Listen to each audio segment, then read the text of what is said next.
Today, we're going to talk about 5 tools every homeschool mom needs for better organization. I get it. Organization can feel like just another thing to juggle when your plate is already overflowing. But today, we're keeping it simple, practical, and even fun as we talk about the tools every homeschool mom needs for better organization. Spoiler alert, these tools aren't just about keeping things tidy. They're about helping save time and create a peaceful homeschool environment that works for your family. So grab your favorite drink, a notebook, and let's dive into this. Let's start here. So, why does organization matter? When we're disorganized, it's easy to feel overwhelmed, frustrated, and like we're constantly playing catch up. But when we have systems in place, it creates a sense of calm and clarity, not just for us, but for our kids too. Does this mean that your house will always look Pinterest perfect? Nope. Mine certainly doesn't, and it never did when I was homeschooling either. Organization isn't about perfection, it's about making your life easier and more joyful.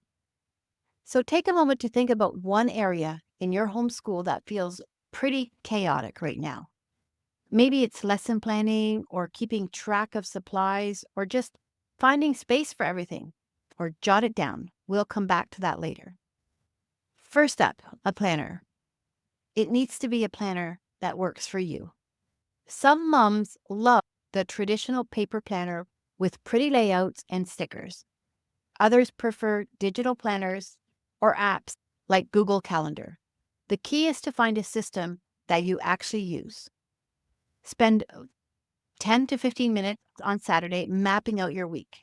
Include lesson plans, appointments, and even downtime for yourself. As I use Google Calendar because I don't like the clutter. There's lots of people who do even both. They will have a calendar on Google and a calendar that they can actually see, just because that gives them more clarity.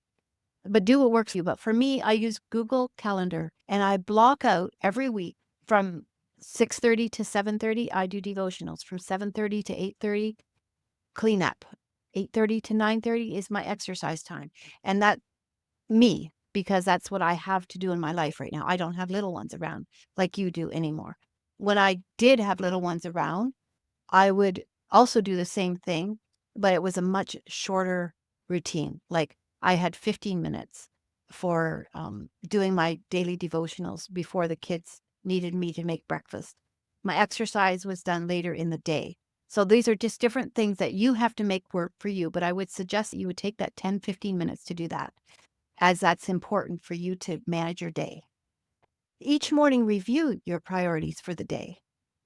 I used to buy planners every January, only to abandon them by February because it was too complicated.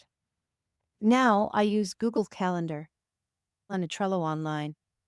It's just there for me. You do a lot of my planning at the end of December for January through the next December. Do what works for you, but I'm just telling you what I do. If you don't have a planner that you love, research one this week.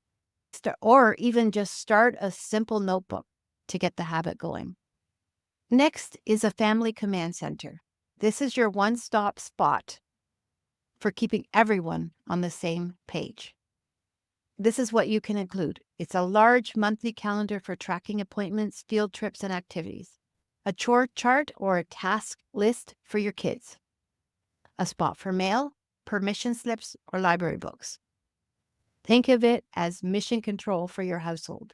When everyone knows where to find things, it saves you from being a walking calendar or a search and rescue team for lost items.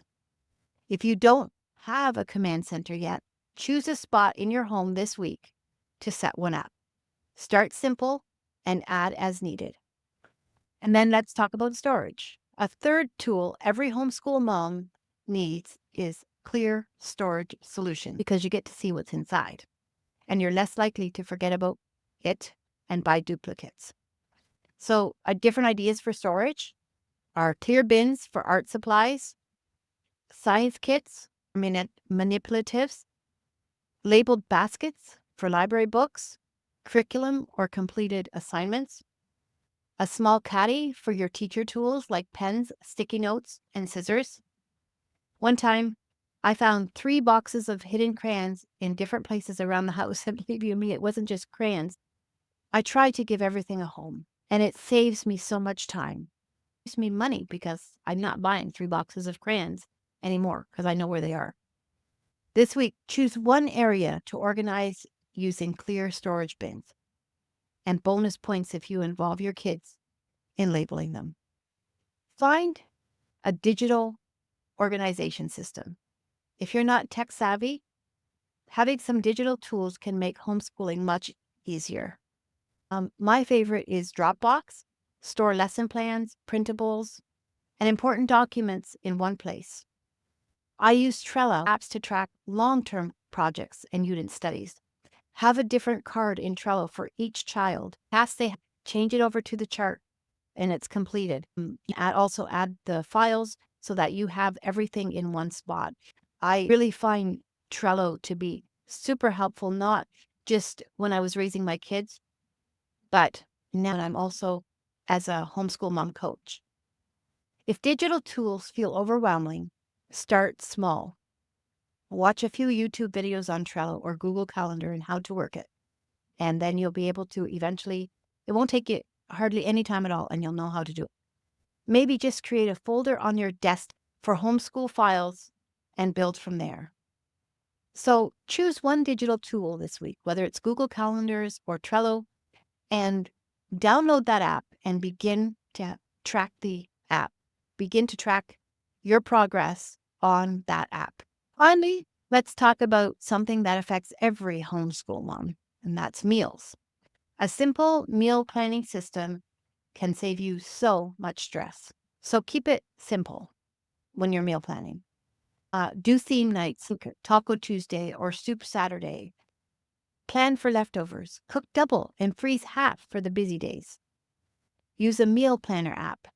Apps like Plan to Eat or Paprika make it easy to save recipes and create shopping lists. I used to spend hours agonizing over what to cook until I came up with a plan. My kids knew what to expect Monday nights, what to expect on Tuesday nights, and there on in. Every night, every afternoon was something different. And it made my life easier because I didn't have to put brain power into it. I could think about other things. I knew what was happening. And it also helps when you're planning your grocery list for the next week because you know what you're going to need. This week, choose 1 or 2 meal planning strategies to try. Bonus if you involve your kids. So here you have it, 5 tools to make your life run smoother.